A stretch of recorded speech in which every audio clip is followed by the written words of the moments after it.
Durante 105 días, una mujer estuvo desaparecida. Mientras su familia la buscaba con vida, sin imaginar que ya estaba muerta, enterrada bajo toneladas de basura como si su vida no valiera nada. Nadie sospechaba que el horror no estaba en la calle, sino dentro de su propia casa, donde el hombre que decía amarla la atacó, la silenció y luego convivió con la mentira con una frialdad escalofriante. Él mismo denunció su desaparición, habló con autoridades, escuchó a su familia suplicar respuestas, todo mientras ocultaba el crimen. Una historia donde la traición no solo destruyó una vida, sino que convirtió el hogar en el escenario de un acto brutal, calculado y profundamente perturbador. Si quieres saber todo lo que pasó, quédate hasta el final de este video. El caso de Flor María García. Todos los días convivimos con la maldad. Somos testigos de la parte más oscura del comportamiento humano. El sufrimiento provocado por un individuo a otros es algo latente en nuestra sociedad. En Investigadores Criminales nos adentraremos en ese lado oscuro de la humanidad. Traeremos a la pantalla los más perversos crímenes y trataremos de entrar en la mente de esos seres que cometen los más terribles actos. Yo soy Mario y el día de hoy te traigo otro caso más. Pero antes de comenzar, quiero que me digas desde dónde nos estás viendo. Nos gusta mucho saber hasta dónde llegan estas historias. Tampoco olvides dejar tu me gusta y compartir este video si crees que a alguien más le puede interesar. Y ahora sí, comencemos. El 28 de junio de 2021, tras más de 3 meses de incertidumbre, angustia y una búsqueda constante, las autoridades salvadoreñas finalmente lograron ubicar el cuerpo de Flor de 33 años en un vertedero de desechos ubicado en la finca La Paz, en el kilómetro 32 de la carretera panamericana. El hallazgo no fue sencillo. Los restos se encontraban sepultados bajo aproximadamente 700 metros cúbicos de tierra y escombros, lo que obligó a desplegar maquinaria pesada, equipos especializados y perros entrenados para la detección de restos humanos. Durante cerca de 12 horas de trabajo continuo, los equipos de búsqueda removieron capas de desechos hasta finalmente dar con el cuerpo de la mujer. La escena no solo confirmó el peor temor de su familia, sino que también evidenció el intento deliberado de ocultar el crimen de manera meticulosa. El descubrimiento marcó un punto de quiebre en el caso. Lo que durante meses había sido una desaparición rodeada de incertidumbre, se transformó en la confirmación de un hecho mucho más grave. La búsqueda había terminado, pero daba inicio a una etapa distinta: la reconstrucción de lo ocurrido y la identificación clara de los responsables. Pero esta mujer que llegó a ese momento de brutalidad y tragedia, ¿quién era y por qué pudo caer en ese abismo sin retorno? Flor María García Valladares nació el 19 de septiembre de 1987 en Acajutla, El Salvador, en el seno de una familia numerosa y unida, siendo la menor de 5 hermanos. Desde pequeña fue protegida y cuidada por su entorno familiar, lo que marcó una infancia rodeada de cercanía y apoyo. Quienes la conocieron la describían como una persona reservada, amable y alegre en su trato cotidiano. Era disciplinada, inteligente y con aspiraciones claras. En 2004 inició estudios universitarios en una de las instituciones más prestigiosas del país. Sin embargo, su vida se vio profundamente afectada por la violencia que golpeó a su familia. Primero, una tía fue privada de la existencia, y poco tiempo después, su madre también perdió la vida en circunstancias similares. Estos hechos marcaron un punto de quiebre emocional que la llevó a cuestionar el sistema judicial que inicialmente aspiraba a ejercer.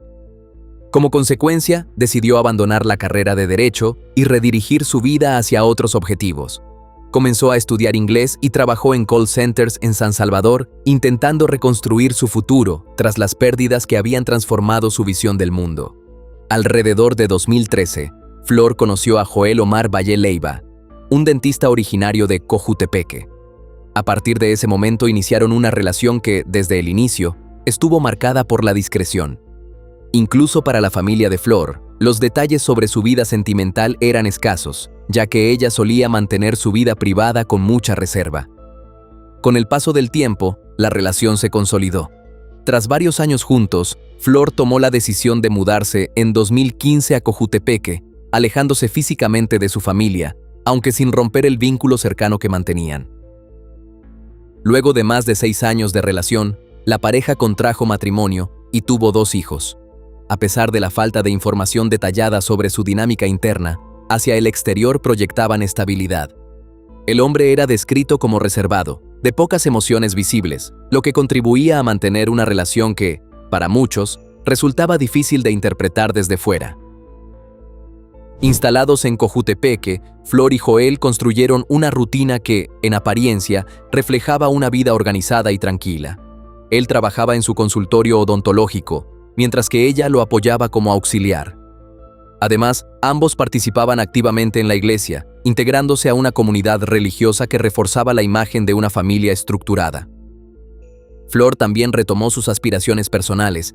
Se inscribió en la universidad para estudiar una licenciatura en idiomas con el objetivo de convertirse en maestra de inglés y eventualmente abrir su propia escuela. Su rutina incluía momentos cotidianos como salir a jugar con sus hijos, lo que reforzaba la percepción de una vida familiar normal. Sin embargo, con el tiempo se descubriría que esta estabilidad era solo superficial y que detrás de esa imagen se ocultaban tensiones que no eran visibles para quienes la rodeaban. El 15 de marzo de 2021 transcurrió como un día completamente normal en la vida de Flor. Pasó tiempo con sus hijos, salió con ellos al parque y al regresar a casa, retomó su rutina habitual sin que nada pareciera fuera de lugar. Como era costumbre, esa noche se comunicó con sus hermanos a través del chat familiar. Compartió detalles simples de su día, sin mostrar preocupación, miedo o señales de conflicto. Para su entorno cercano, todo indicaba que se trataba de una jornada más dentro de su vida cotidiana. Sin embargo, ese día marcaría un punto de quiebre que nadie podía anticipar. Sin saberlo, su familia estaba presenciando el cierre de una rutina que nunca volvería a repetirse, dando paso a una incertidumbre que comenzaría a tomar forma al día siguiente. La mañana del 16 de marzo comenzó con una situación que, en un principio, no generó alarma inmediata. Según la versión inicial, Flor habría salido temprano de la casa mientras su esposo e hijos aún dormían, con la intención de viajar a la capital para realizar compras para el consultorio y atender un trámite bancario. Sin embargo, con el paso de las horas, comenzaron a surgir inconsistencias. Flor no llegó a ningún lugar donde supuestamente debía presentarse, no se comunicó con su familia ni con la niñera, y no había registros de actividad que confirmaran su recorrido. Además, un detalle llamaba especialmente la atención. Su teléfono había quedado en la casa, lo que resultaba inusual para alguien que planeaba salir a la capital. Aún así, en ese momento, la situación fue interpretada como una posible demora o cambio de planes. Pero conforme avanzaba el día y no había señales de su paradero, esa ausencia dejó de parecer algo cotidiano y comenzó a convertirse en una preocupación real, marcando el inicio de una búsqueda que pronto se intensificaría. Al avanzar la noche del 16 de marzo, la preocupación ya era imposible de ignorar. Tras no tener noticias de Flor durante todo el día, el hombre decidió comunicarse con los hermanos de su esposa para saber si alguno tenía información sobre su paradero. La respuesta fue negativa. Nadie había sabido nada de ella desde la noche anterior. Ante esta situación, y siguiendo la recomendación del pastor de la iglesia a la que asistían, Joel acudió a una delegación de la Policía Nacional Civil para interponer la denuncia por desaparición. Allí relató que Flor habría salido temprano de casa sin que él la viera, y que desconocía incluso detalles básicos como la ropa que llevaba puesta. Las autoridades activaron los protocolos correspondientes para casos de personas desaparecidas. Se iniciaron búsquedas en hospitales, centros de detención y morgues sin obtener resultados. Además, comenzaron a recolectar evidencia del entorno cercano, incluyendo dispositivos electrónicos y registros de cámaras tanto de la vivienda como del consultorio. En ese momento, la investigación daba sus primeros pasos formales, aunque aún sin indicios claros sobre lo que realmente había ocurrido. Mientras las autoridades llevaban adelante los procedimientos iniciales, la familia de Flor decidió no quedarse de brazos cruzados. Desde el primer momento comenzaron una búsqueda activa por su cuenta, recorriendo calles, consultando con vecinos y difundiendo su imagen en distintos puntos de la ciudad. Con el paso de los días, esta búsqueda se amplificó a través de redes sociales, dando origen al movimiento Todos Somos Flor. La campaña generó una gran visibilidad a nivel nacional, movilizando no solo a conocidos, sino también a personas que se sumaron de manera solidaria a la causa. Incluso familiares que residían en Estados Unidos viajaron al país para unirse a la búsqueda. Sin embargo, esta exposición también generó tensiones con las autoridades. Desde el gobierno se recomendó evitar la difusión en redes, argumentando que podía ser aprovechada por delincuentes. La familia, por su parte, interpretó la falta de información oficial como inacción, lo que incrementó la desconfianza. Así, mientras la búsqueda se hacía cada vez más visible, también crecía el conflicto entre quienes exigían respuestas y quienes llevaban adelante la investigación desde el ámbito institucional. Tras varios meses sin resultados públicos concretos, el caso dio un giro decisivo el 25 de junio de 2021.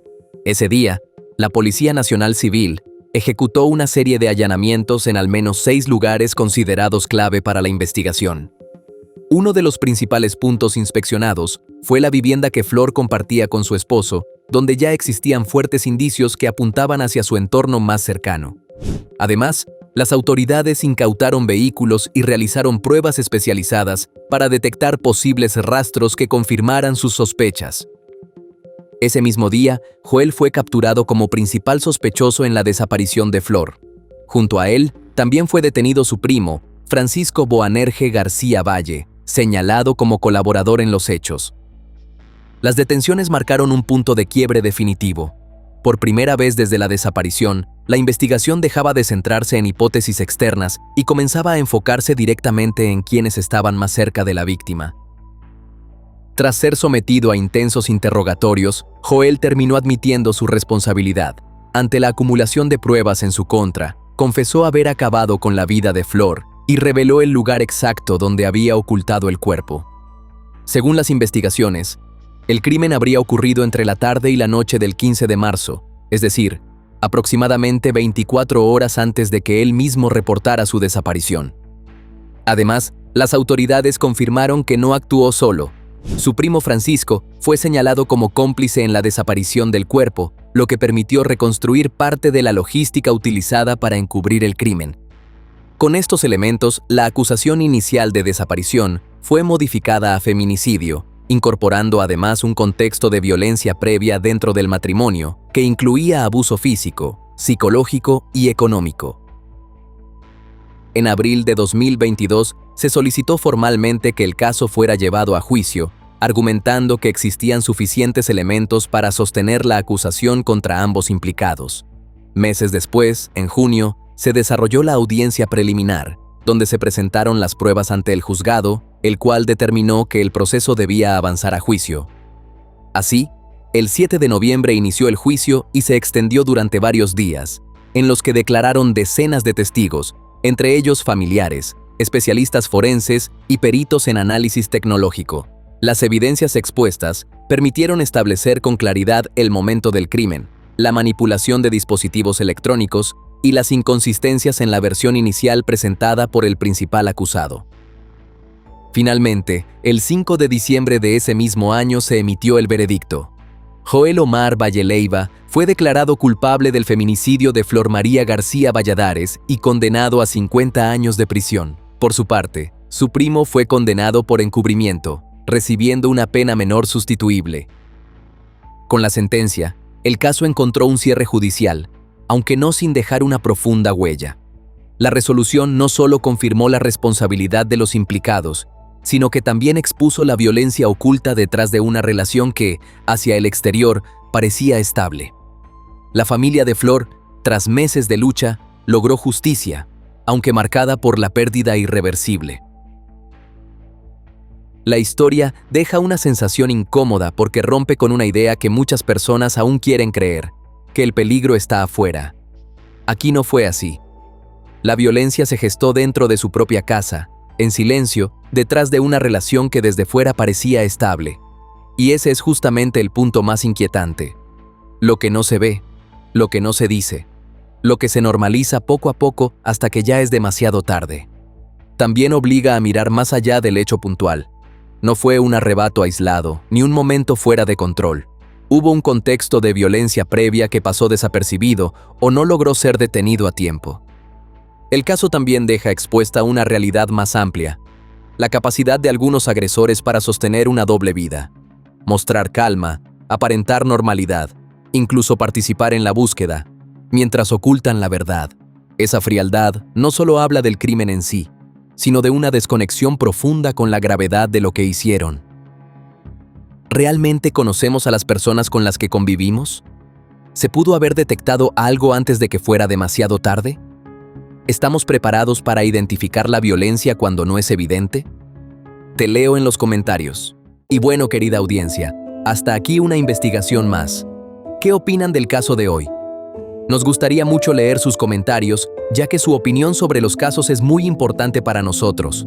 Recuerden siempre hacerlo con el máximo respeto posible, tanto para la víctima como para los demás espectadores, y nosotros que los estaremos leyendo.